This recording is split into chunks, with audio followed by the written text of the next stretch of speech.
오늘 함께 나눌 말씀 베드로후서 2장 1절에서 8절입니다. 베드로후서 2장 1절에서 8절입니다.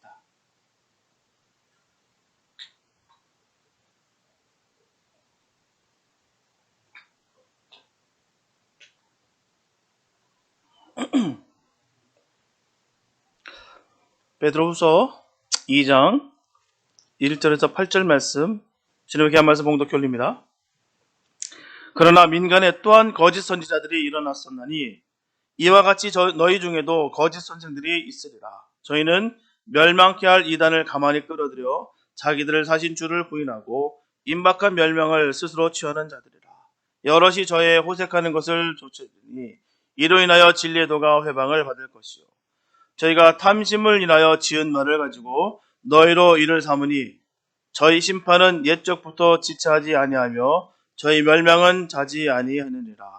하나님이 범죄한 천사들을 용서치 아니하시고 지옥에 던져 어두운 구덩이에 두어 심판 때까지 지키게 하셨으며 옛 세상을 용서치 아니하시고 오직 의를 전파하는 노아와 그 7 식구를 보존하시고 경건치 아니한 자들의 세상에 홍수를 내리셨으며 소돔과 고모라 성을 멸망하기로 정하여 죄가 되게 하사 후세에 경건치 아니할 자들에게 본을 삼으셨으며 무법한 자의 음란한 행실을 인하여 고통하는 의로운 롯을 건지셨으니 이 의인이 저희 중에 거하여 날마다 저 불법한 행실을 보고 들으므로 그 의로운 심령을 상하니라. 아멘. 오늘 우리가 사는 세상 어떻습니까? 깨끗하고 정결하고 좋아지고 계십니까?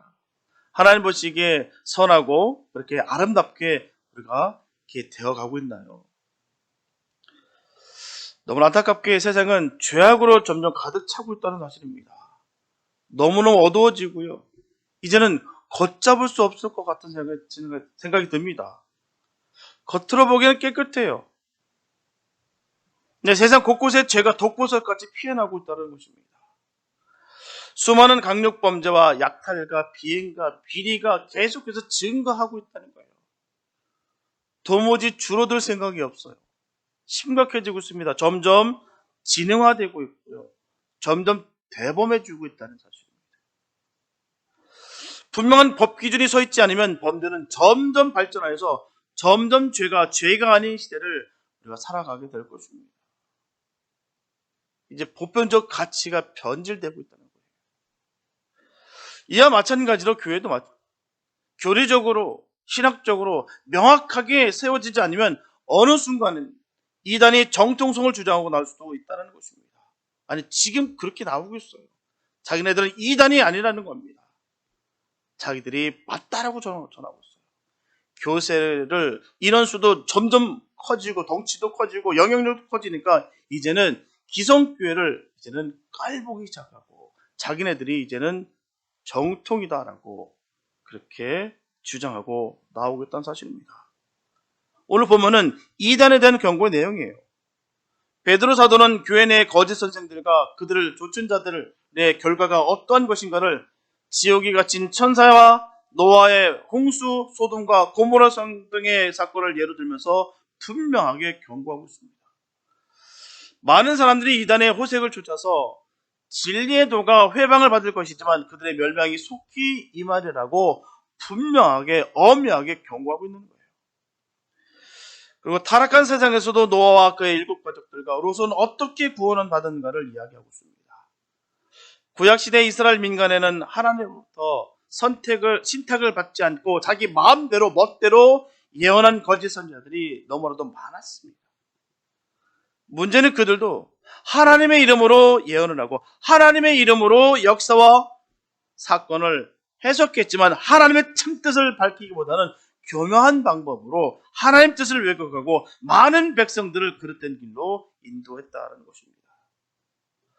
그래서 베드로 사도는 이러한 거짓 선지자들의 행태를 닮은 교사들이 교회 안에도 있다라고 오늘 본문에서 주장하고 있습니다.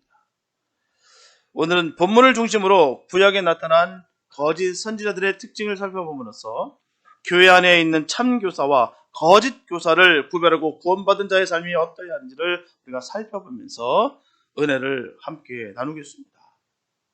본문 1절에 보면 그러나 민간에 또한 거짓 선지자들이 일어났었나니 이와 같이 너희 중에도 거짓 선생들이 있으리라. 저희는 멸망케 할 이단을 가만히 끌어들여 자기들을 사신 주를 부인하고 임박한 멸망을 스스로 취하는 자들이라. 본문에서 말하고 있는 민간이라고 번역된 말은 통상적으로 이방인을 가리키는 말과 구분하여 이스라엘 백성을 언급할 때 사용하는 단어입니다. 그래서 본문의 의미는 구약시대에 상당히 많은 거짓 선지자들이 있었음을 상기시키는 거예요. 그러면서 그와 같은 자들이 신약시대에 교회 안에도 있을 것임을 분명히 말하는 것입니다. 그때와 마찬가지로 있다라는 것이죠. 이렇게 거짓 선지자는 이름에서부터 알 수 있듯이 하나님으로부터 부르심을 받아서 사용되는 것이 아니라 거짓으로 만들어지고 꾸며진 것입니다.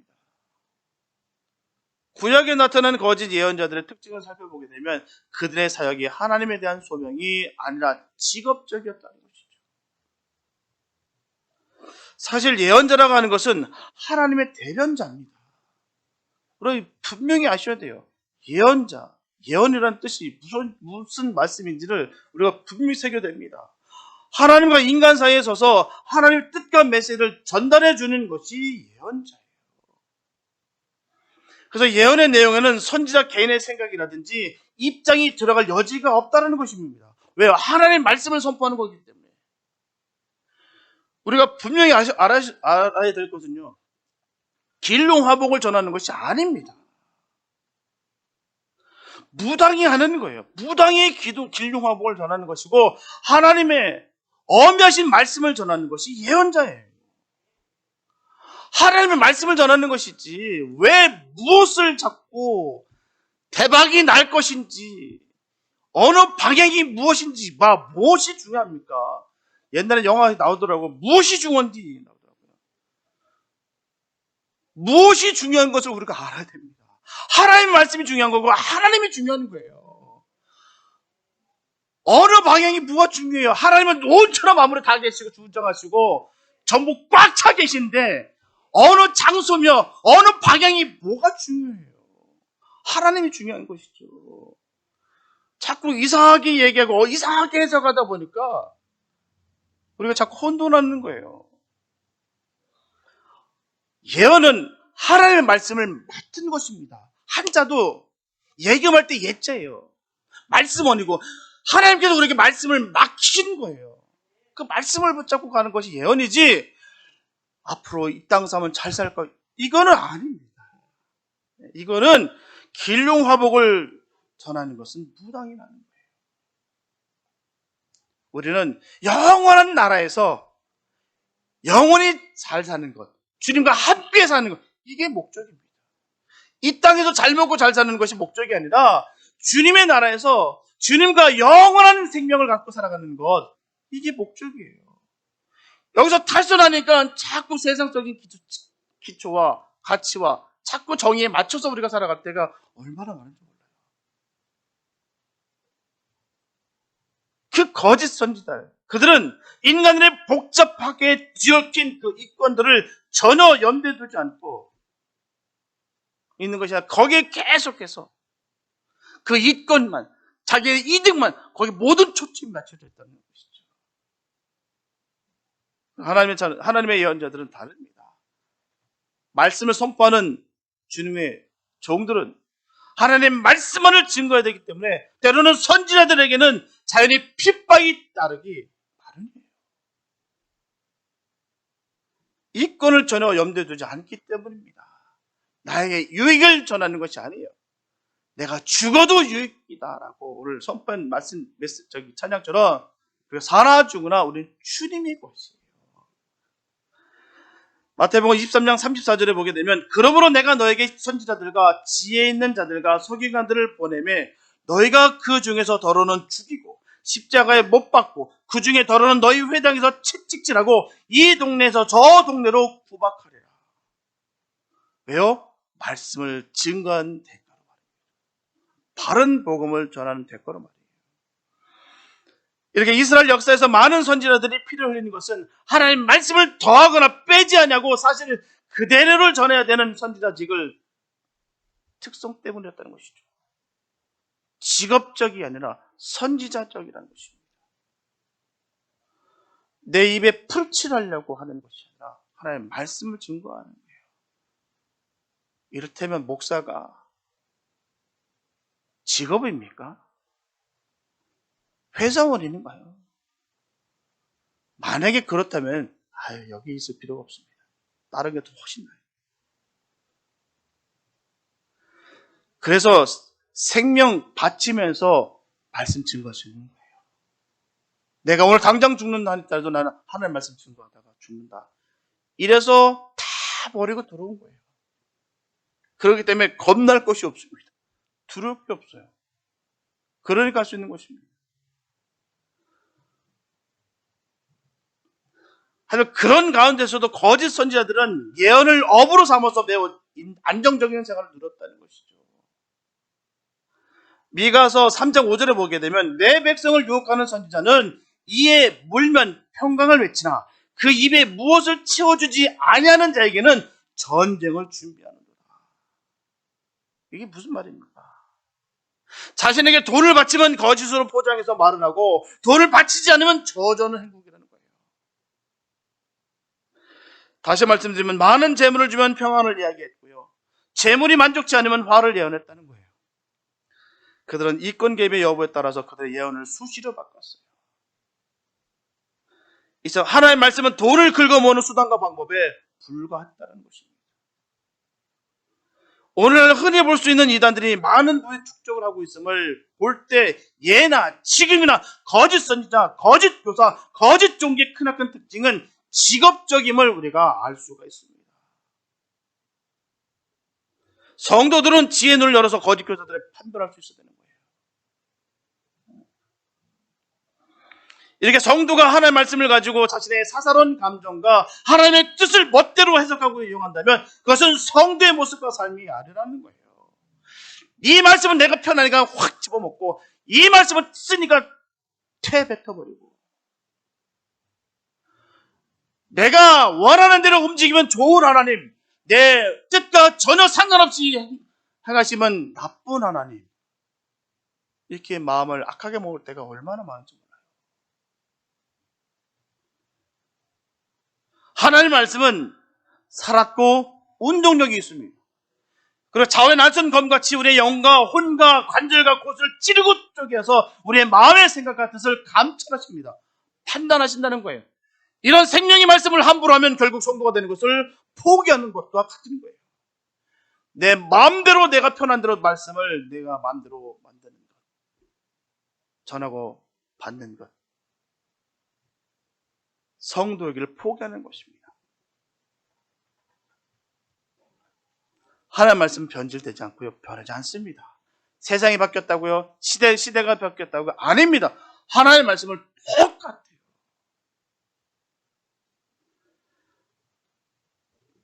그리고 본문에 보면은 가만히 끌어들여라고 되어 있어요. 가만히 끌어들여. 이는 헬라 원어로 파레이사고라고 하는데요. 한쪽으로 인도하다. 몰래 가져오다라는 뜻을 가지고 있어요. 그래서 이 단어가 가지고 있는 의미는 자기 편으로 만든다는 의미예요. 자기 편으로 만든다. 그래서 교회에서 편당을 짓는다는 것은 교회 안에서 결코 바람직하지 못하다는 것입니다. 절대로 건강한 것이 아니래요. 우리는 머리를 진 그리스도 안에서 한 지체로 주의 보혈로 한 몸이 된 존재라는 것입니다. 이 사실을 잊어서는 안 돼요. 그래서 교회 안에서 네 편, 내 편이라는 구분이 조금이라도 있다면 안 된다라는 것입니다. 그렇기 때문에 교회 안에서는 특정한 집단이나 편가르기가 있어서는 절대로 안 된다는 거예요. 이런 것을 하는 사람이 바로 거짓 선지자나 거짓 교사들이 하는 거예요. 다시 말씀드리면 성도가 하는 일이 아니라는 것입니다. 우리 교회는 절대로 이런 일이 없어야 될 줄 믿습니다.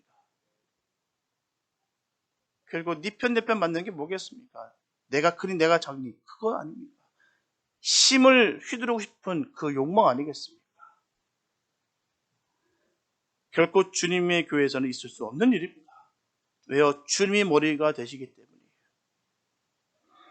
본문 2절과 3절에 보면 여럿이 저희 호색하는 것을 조치리니 이로 인하여 진리의 도가 회방을 받을 것이요 저희가 탐심을 인하여 지은 말을 가지고 너희로 이를 삼으니 저희 심판은 옛적부터 지체하지 아니하며 저희 멸망은 자지 아니하니라. 분명하게 좋은 아버지는 아들의 잘못을 매로 다스립니다. 왜요? 사랑하기 때문이죠. 내 자식이 잘 되길 바라는 것이 부모의 마음 아니겠습니까? 사랑의 반대말은 무관심이에요. 미움 아닙니다. 미움조차도 관심이에요. 정말 관심이 끊어진 것은 완전히 관계가 끊어지는 거예요. 사랑하기 때문에 잘 되기 위해서 부모는 어쩔 수 없이 마음은 아프지만 매를 드는 것입니다.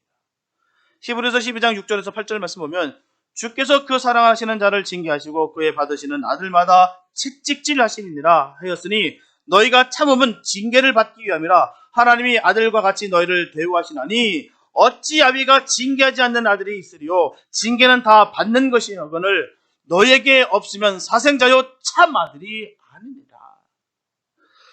이처럼 신실하신 하늘 아버지도 우리의 잘못을 징책으로 다스립니다. 우리가 예를 들어보게 된다면은 의사가 치료를 할 때, 수술을 할 때 그냥 합니까? 그냥 손으로 이렇게 쓱 긁어주면 배가 열립니까? 메스를 들어야죠. 갈라야죠. 그리고 그 중한 환부를 잼으로 말미암아 그 수술을 할 수가 있는 것이겠죠. 그 도려낼 아픔을 생각하면서 그렇게 하는 것입니다.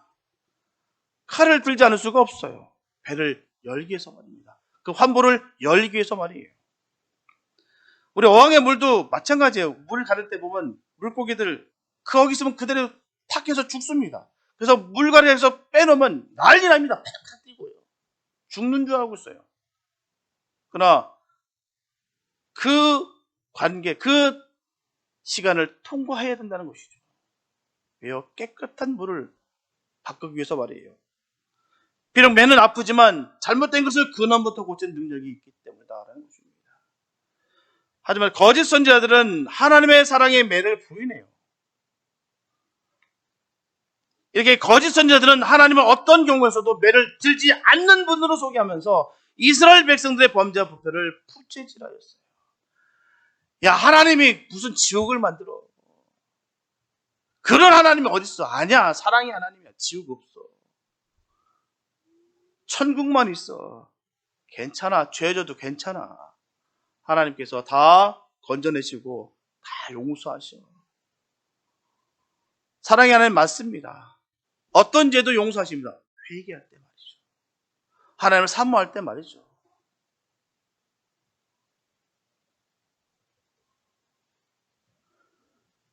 그렇게 하나님의 모든 사랑을 변질시키고 왜곡하고 진리를 삐뚤게 꺾어놓는 것이 바로 호색이라는 거예요. 호색이라는 것은 단순히 성적 타락만을 말하는 것이 아닙니다. 예전에 이방 신전 안에는 성전 창기들도 있었어요. 성전 창기들 하는 일이 뭐가 있을까요? 성행위를 함으로 인해서 우상과 연결해주는 일을 했습니다. 그냥 성행위만 하는 것이 아니에요. 그걸 통해서 그 신과 함께 연결해준 중매자 역할을 했다는 거예요. 그래서 사람들을 죄로 연결하는 중매자 역할을 한 것입니다. 그렇게 해서 사람을 타락시켰어요. 이것이 바로 호색이라는 것입니다. 하나님의 진리의 말씀을 뒤틀어서 이상하게 죄악으로 이끌어가는 것이 호색이라는 거예요. 타락시키는 것이 호색이라는 거예요. 눈을 선포하고 전해야 될 말씀이겠지만 교회 안에서 말씀이 재밌다, 즐겁다 아닙니다. 그 말씀이 내게 무겁게 거룩한 무거움으로 와야 되는 거예요. 교회는 재미 하나도 없네. 교회는 재미있는 곳이 아닙니다. 재미를 선포하는 곳이 아니에요. 재미를 자꾸 유도하고 재미를 자꾸 이끌어가다 보니까 교회가 점점 무너지고 있는 거예요. 왜 교회가 재미있는 곳입니까? 주님의 사랑을 깨닫는 곳이죠. 주님으로 말미암아 내가 구원받았다는 것을 깨닫게 되는 것이 교회의 모습이죠. 어떻게 재미를, 흥미를 연출하는 것이 어떻게 교회가 되겠습니까? 하나님 진리의 말씀을 선포하는 것이어야 되겠죠. 역사적으로 이스라엘 백성들이 때때로 큰 환난을 직면했던 것은 거짓 예언자의 역할도 무시할 수가 없었다는 것입니다. 그들은 죄에 깊이 물든 백성을 깨우고 각성시켜서 하나님께서 내리시는 심판을 미연에 방지해야 했는데도 불구하고 다가오는 그 심판 앞에서 오히려 평안을 예언함으로써 더 큰 형벌을 받게 했다는 것입니다. 잘못된 길을 뻔히 가는 거 알면서도 불구하고 감추면서 괜찮아. 아니야. 다른 곳에 집중하게 만들고, 그래서 내가 정말 내 스스로가 믿음이 좋은 것처럼 착각하게 만들고,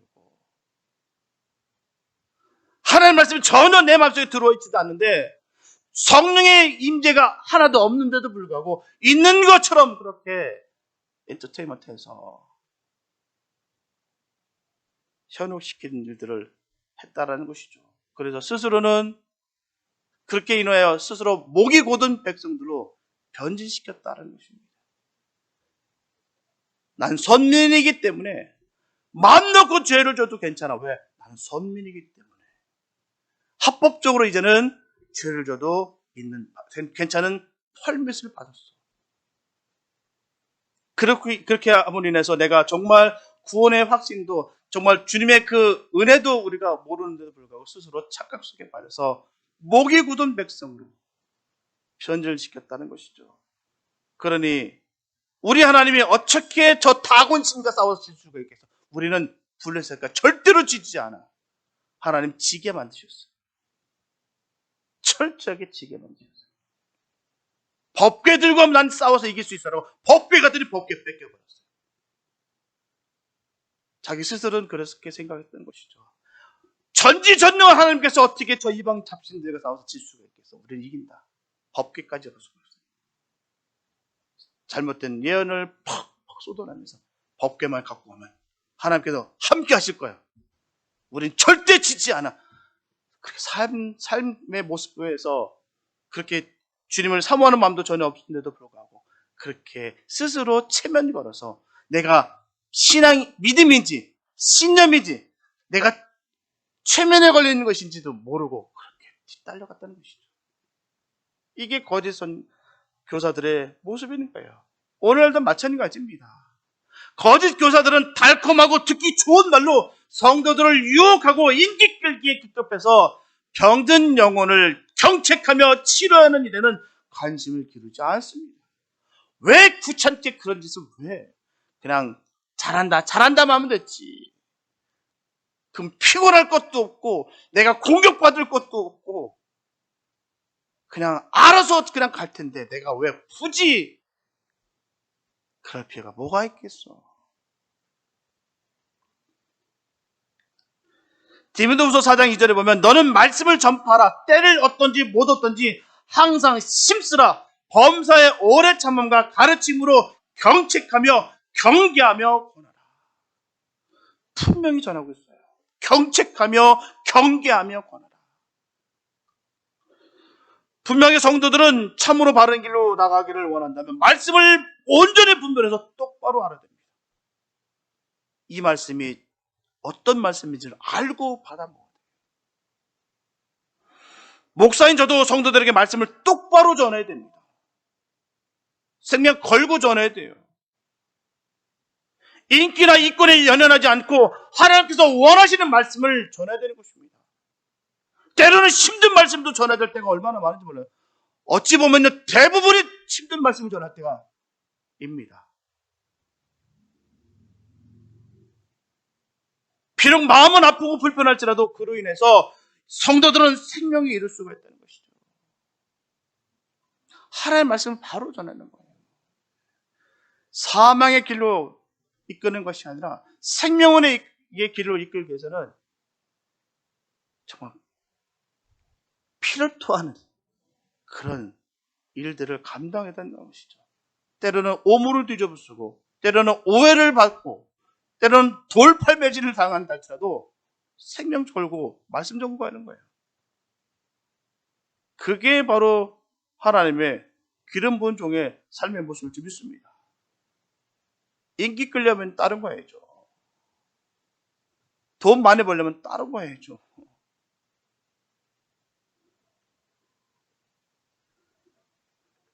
우리는 그런 거 아닙니다. 우리는 생명 걸고 말씀 가운데 거하는 거예요. 전하는 자, 듣는 자 동일하게 말입니다.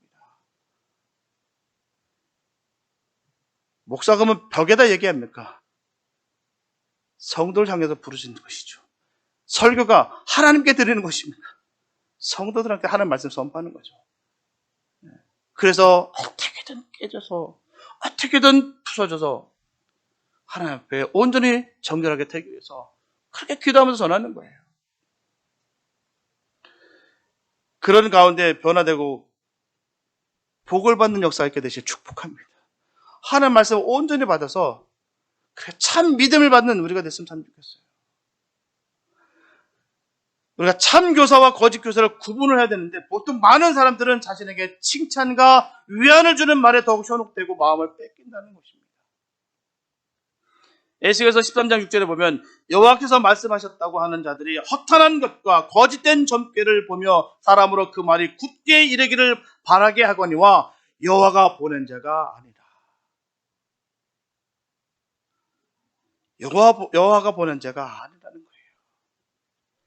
구약의 거짓 예언자들은 깜짝 놀랄만한 기사와 이적을 나타내 보였고요. 때로는 아주 그럴듯한 점괘로 전혀 새로운 가르침으로 순진한 백성들을 유혹했다는 것입니다. 신명기 13장 1절에서 3절 말씀 보면 너희 중에 선지자나 꿈꾸는 자가 일어나서 이적과 기사를 내게 보이고 내게 말하기를 내가 본래 알지 못하던 다른 신들을 우리가 조차 섬기자 하며 이적과 기사가 그 말대로 이룰지라도 너는 그 선지자나 꿈꾸는 자의 말을 청종하지 말라. 이는 너희 하나님 여호와께서 너희가 마음을 다하고 성품을 다하여 너희 하나님 여호와를 사랑하는 여부를 알려서 너희를 시험하심이니라. 이런 거짓 교사들의 기사나 젊게 신기한 가르침은 처음부터 사람을 속이고 그 마음을 빼앗기 위한 것이었어요. 절대로 진리로 이끌기 위한 것이 아니었습니다. 예수님께서도 이 땅에 계실 때 많은 기사와 이적을 베푸셨지만 결코 신기한 능력으로 사람들의 마음을 사로잡으려고는 하지 않으셨어요. 오히려 기적의 마음을 뺏긴 자들을 책망하셨습니다. 요한복음 6장 26절에서 주님 말씀하십니다. 예수께서 대답하여 가라사대 내가 진실로 진실로 너에게 이르노니 너희가 나를 찾는 것은 표적을 본 까닭이 아니요 떡을 먹고 배부른 까닭이로다. 예수님께서는 그들을 생명의 말씀으로 가르치기 위해 애쓰셨어요.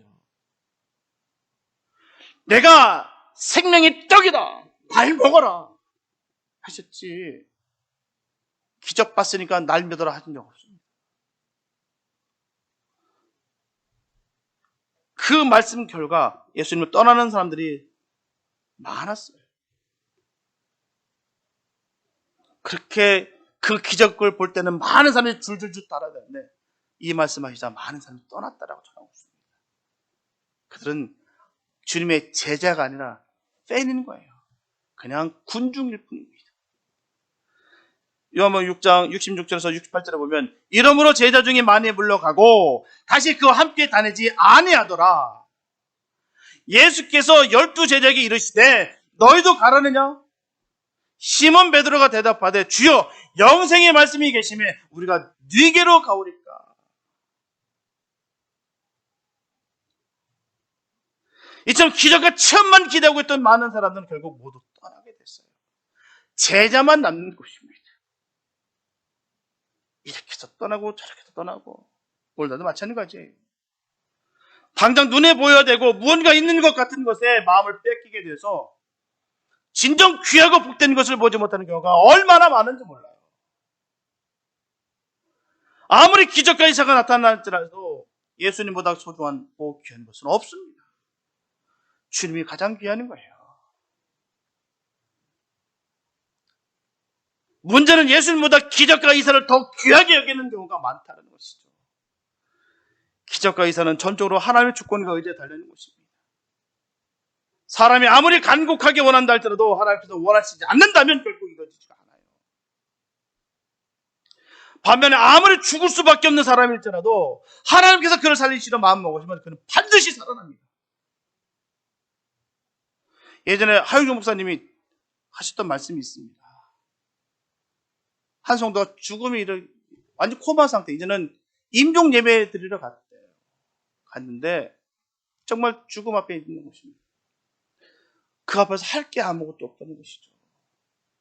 기도해서 벌떡 일어나라고 할 수도 없고, 그렇다고 그 앞에서 천국 가라고 할 수도 없고, 그 와중에 그냥 찬양만 불렀대요. 그 찬양이 바로 내 영혼이 은총이고 찬송만 부르고 나는데 그 사람이 깨어났어요. 살아났습니다. 이렇게 찬송 하나만 불러도 역사는 일어나게 되어 있다는 것이죠. 반드시 하나님께서 원하신다면 이라는 전제가 있어야 되는 거예요. 자꾸 우리가 원하는 뜻대로, 예전 제가 얼마나 마음 아픈 적이 있냐면, 청년 아이가 그렇게 얘기하더라고요. 자기는 그 체험이 별로 없었나 봐요. 예전에 한번 체험 한번 있었다가 그 후로는 없나 봐요. 그러니까 한다는 말이 저한테, 목사님, 귀신이라도 들려봤으면 좋겠습니다. 근데 여기 듣고 얼마나 마음이 아팠는데요. 교회가 귀신 보러 오는 것이 아니라 주님 만나러 오는 것이지. 어떻게 귀신 들리러 교회로 옵니까? 그게 뭐라고요, 도대체? 거기 모든 게 빠져버리는 거예요. 예수를 바라볼 생각을 안 하고 거기에 푹 빠져버리니까 이게 전부다, 이게 대단한 거다, 이게 영적인 것이다 라고 거기에 다 착각 속에 있다는 것이죠.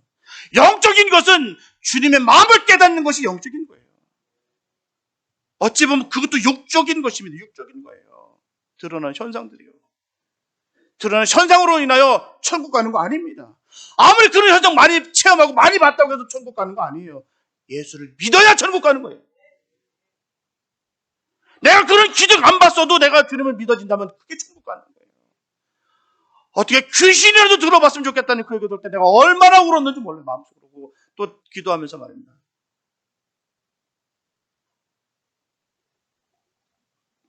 분명한 것은 때로는 이단들도요, 사람들을 미혹시키기 위해서 이사와 기적을 일으키기도 합니다. 없는 게 아니에요.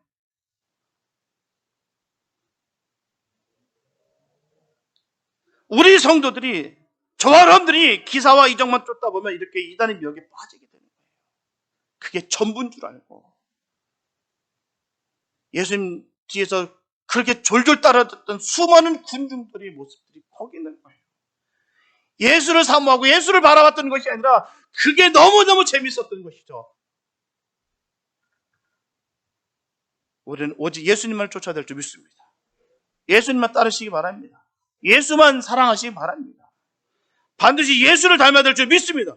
바른 복음 위에서 기도와 말씀으로 깨어있지 않으면 이런 분별의 영을 가질 수가 없어요. 하지만 성령님이 함께하는 참된 성도들에게는 하나님께서 분별의 영을 주십니다. 이것이 성령의 역사인지 사단의 역사인지 분별할 수가 있다는 것이죠. 우리 교회 모든 성도들이 주님 오시는 그날까지 기도와 말씀으로 분별력 있게 서 있어서 늘 성령 충만하시기를 예수님 이름으로 축복합니다. 보면 4절에 보면 하나님의 범죄한 천사들을 용서치 아니하시고 지옥에 던져 어두운 구덩이에 두어 심판때까지 지키게 하셨으며 라고 말씀하고 있어요. 그들이 왜 지옥에 갇히게 되었는가에 대한 사실은 하나님의 보좌를 호위하던 천사장 루시퍼는 그의 부하 천사들과 함께 반역을 했기 때문입니다. 그 내용이 이사야서 14장 12절부터 20절 말씀에 잘 기록되어 있어요. 하나님의 보좌를 자신이 차지하겠다는 그 교만한 생각이었다는 것입니다.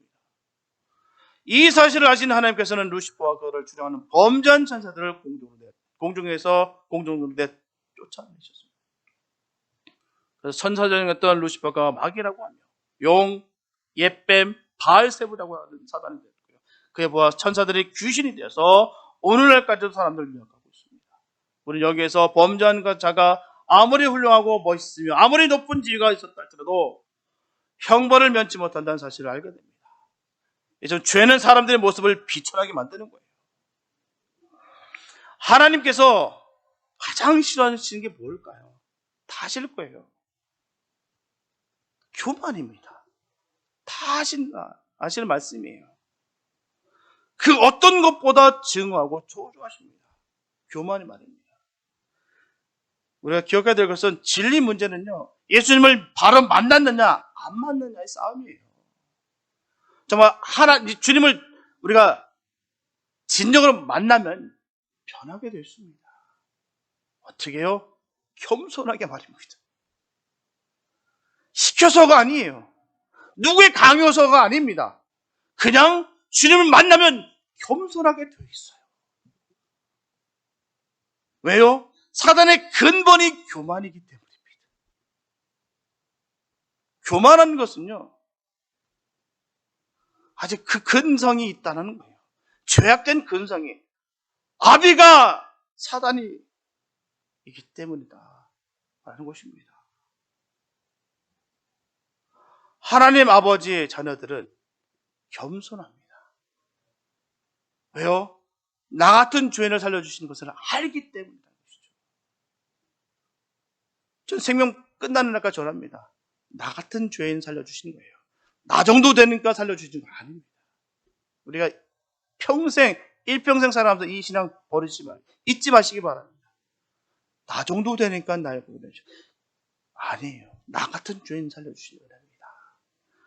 우리가 말씀과 기도를 하면 할수록 겸손하게 되어 있어요.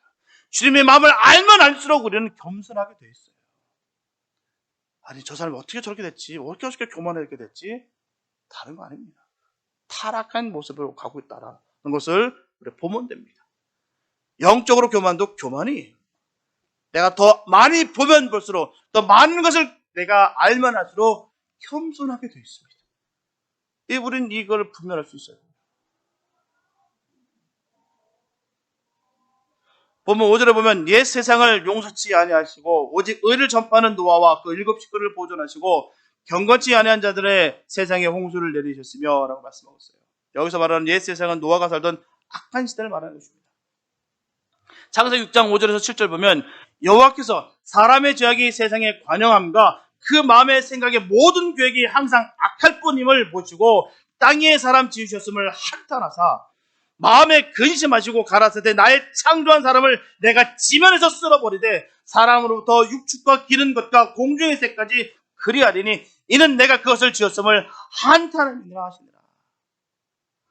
노아 시대를 사람의 죄악이 관영한 세상이 관영하며 그 마음의 모든 계획이 항상 악할 뿐이고 심지어는 하나님께서 땅에 사람 지으셨음을 한탄할 정도로 묘사하고 있어요. 얼마나 아프셨으면 한탄하셨을까요? 그 지으심을 보시고 말입니다. 그 시대가 너무 악했다는 것을 반증하고 있는 것이 바로 하나님께서 경고를 했는데도 불구하고 그들은 그 말씀을 믿지를 않고 무시할 정도로 악했다는 거예요. 하나님의 말씀을 무시하는 것이 악한 것입니다. 다른 것이 아니에요. 우리 악의 기준은 거기 있는 거예요. 죄의 기준은 거기 있는 것입니다. 세상적인 도덕과 윤리를 얘기하는 것이 아닙니다. 바로 하나님의 말씀의 기준이 있는 거예요. 그런 일들이 절대 일어나지 않을 것이다 라고 여겼다는 거예요. 언제나 경건치 못한 자들은 하나님의 말씀보다는 인간의 생각과 인간의 판단을 따르게 되어 있다는 것입니다. 그래서 성도와 불신자의 가장 큰 차이는 성도는 보이지 않는 것일지라도 그것이 하나님의 말씀일 때는 믿는다는 것입니다. 무시하는 그곳에는 반드시 멸망이 있어요. 하나님께서는 인간적인 방법으로 얻은 것을 원하지 않습니다.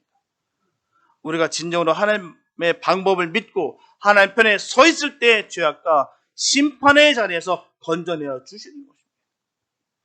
히브리서 11장 7절에 보면 믿음으로 노아는 아직 보지 못하는 일에 경고하심을 받아 경외함으로 방주를 예비하여 그 집을 구원하였으니 이로 말미암아 세상을 정죄하고 믿음을 좇은 의의 보사가 되었느니라. 분명히 전하고 있어요. 믿음으로 노아는 아직 보지 못하는 일에 경고하심을 받아 경외함으로 방주를 예비했다는 거예요.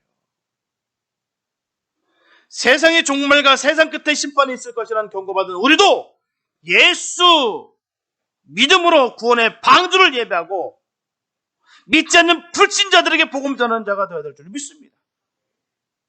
우리가 확신이 있으니까 전하는 거예요. 우리가 확신이 없으면 어떻게 전합니까? 반드시 주님 오신다는 것을 우리가 믿기 때문에 확신 가운데 우리가 복음을 전할 수 있는 거예요.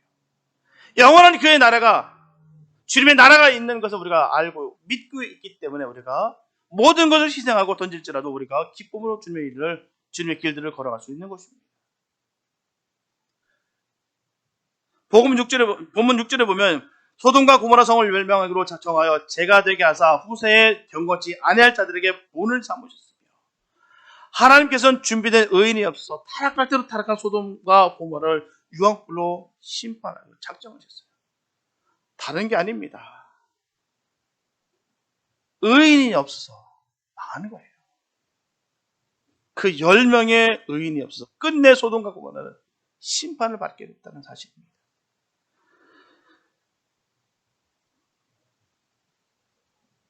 우리가 신앙을 지키는 데 있어서 반드시 겪게 된 것은 은혜와 긍휼에 풍성하신 하나님이시지만 돌이킬 가능성이 없는 완악한 자들을 향해서는 더 이상 자비를 베푸지 않으신다는 거예요.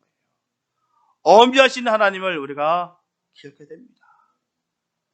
왜곡되게 하나님은 절대 우리가 어떤 죄를 짓는다 할지라도 다 용서하시고 괜찮아. 왜? 사랑하시니까 라고 착각 속에 체면 걸어서 살아가는 삶이 아니라 나를 건져내 주신 그 은혜 가운데 우리가 절대로 의인 될 수 없는 우리를, 죄인은 우리를 의롭게 여겨주셔서 하나님 자녀 삼아 주신 것에 감사하시면서 그 말씀을 지켜나가는 거예요.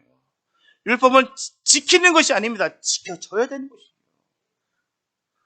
주님의 의인 되시길 축복합니다. 주님 우리 보시고 의롭다 여겨주신 그 복이 임하시길 축복합니다.